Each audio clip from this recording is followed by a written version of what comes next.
Here on the Colour of Country Life, Flow FM, we're speaking with James Jackson, the New South Wales President of the New South Wales Farmers. How are you, James? Yeah, I'm not too bad. Not too bad. Well, I wondered about your organisation when the federal government announced it was going to spend $5 billion on a dam at Hells Gate near Townsville. Do you think that anything like that might happen in New South Wales? Well, we'd certainly like to see some of the announced dams, if you like, in New South Wales actually being built. And I think we headed up that press release with the fact that a dam will be built at Hells Gate before any in New South Wales. And that is indicative of the procrastination that we've seen in New South Wales about dam building. It's almost paralysed, if you like, about building any infrastructure on rivers at all. And I think as a society and as a government, we've actually got to get beyond this sort of old ideological wars about, dams being bad and, no dams being good. It sort of underpins, or it comes from the evolution of the Greens Party. I mean, they evolved by opposing dams, and they can't sort of go on that journey, if you like, of embracing the idea that dams actually are very good for the environment. Dams do have an impact as they're being built, and certainly on those streams, but their net environmental footprint, if you like, is actually very good. It's very good. They act as, flood mitigation, and in New South Wales, we're really, really focused on the importance of dams, if you like, in flood mitigation. Those eastern rivers, none of them have got dams on them, so essentially whatever falls runs out all across the floodplains and washes everything out to sea. So a dam is very useful for flood mitigation. There's no two ways about that. And one of the dams is the Wyangala Dam on the Lachlan system. And it's only a few months ago that we had a epic flood on the Lachlan system that caused somewhere between $200 to $400 million worth of damage to, crops and farm infrastructure along the Lachlan. So the idea that we can't put some of that water behind a dam wall is just nonsense. And the Wyangala Dam is a classic example of that indecision that goes on in politics. Indeed, even the Shooters, Fishers and Farmers Party seem to be split on this one, where Helen Dalton now has gone independent. She didn't support raising the dam wall. She's effectively below the dam, but some of the other Fishers and Farmers Party MPs were above the dam, said they want the wall raised. How do we cut through all of that to get an outcome that actually achieves that flood mitigation that you're talking about? Well, it's not only flood mitigation. There's a whole heap of things. I mean, underpinning water security, of course, in these valleys is absolutely critical to underpinning the economy. It's critical to underpinning drought resilience. It's critical to underpinning, value-adding industries, if you like, in these valleys that, value add the produce that we produce, so we don't become sort of commodity exporters, that we become sort of product exporters and product producers. So all those sort of activities are sort of underpinned by that basic premise that we actually have to have water. And the one up at Tamworth is a great case study, the Dungowan Dam. I mean, Tamworth's ran out of water in that drought. I mean, they were 5 minutes to midnight between, having to depopulate the place. I mean, of course we need water infrastructure for town water. Of course we need water infrastructure to underpin, sustainable development in these valleys of value adding, the intensification of agriculture. If we're going to get to $30 billion worth of farm output in New South Wales, we will need water. And water infrastructure is a part of the water equation. Now, when we talk about water security, I mean, this is $5 billion of federal money to build something that's effectively a state responsibility. If we've crossed that Rubicon of federal funding for state projects, should we be doing that in New South Wales, helping those projects along, or even further disconnecting, say, parts of South Australia like Adelaide, getting them to run their desal plant, getting mining industry off of the Murray Darling Basin with another desalination plant, for mining in South Australia? Yeah, well, the water programs that they've announced pre-2019 oil,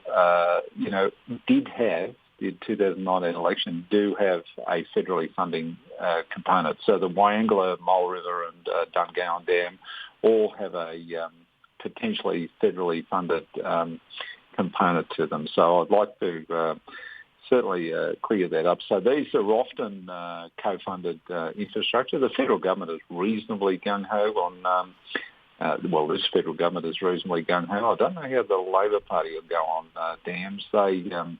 They seem to be paralysed by their alliance with the Greens. And again, I think that sort of that the Green influence on politics in or in Australia is quite significant. I mean, it does paralyse the Labor Party because they're afraid of losing seats to them, and it even influences the Liberal side of politics. But the reality is a modern dam that does pumped hydro, that does direct hydro, that fills up the gaps in the electricity system and the renewable system, that does flood mitigation activities, that underpins water supply for human consumption, with a big Australia sort of strategy so far as having a heap of people in the country.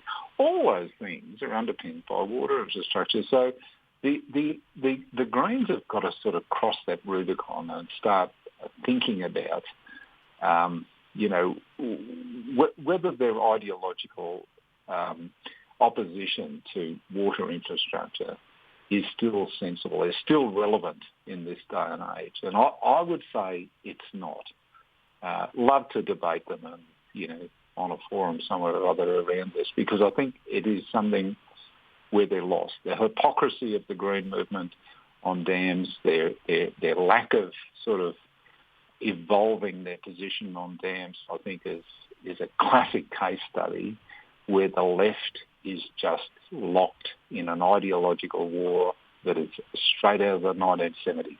Well, the warfare, I guess, in a political sense that's going on as well as these marginal seats in coastal Queensland. I mean, this Hells Gate example is a classic one of trying to help, I guess, the coalition's prospects in that part of a marginal electoratedom. But, from a New South Wales farmer's point of view, the federal government seems very focused on opening up, in this case, 60,000 hectares of ag in Queensland, or Northern Australia, as they like to call it. What about water security in the Murray Darling Basin, for instance, when we've had buybacks occur in southern New South Wales that have really turned sort of the farming area into Swiss cheese? Yes, yeah. Look, I think there is no doubt that the basin plan, for reallocating water within the Murray Darling Basin, any objective analysis of that plan, you would have to say it's a dog's breakfast. Yes, we do acknowledge that there was over-allocation, in the Murray Darling Basin. Does that mean you can't do agriculture, or you've got to buy it all back and, turn it into environmental water and whatnot? It doesn't really.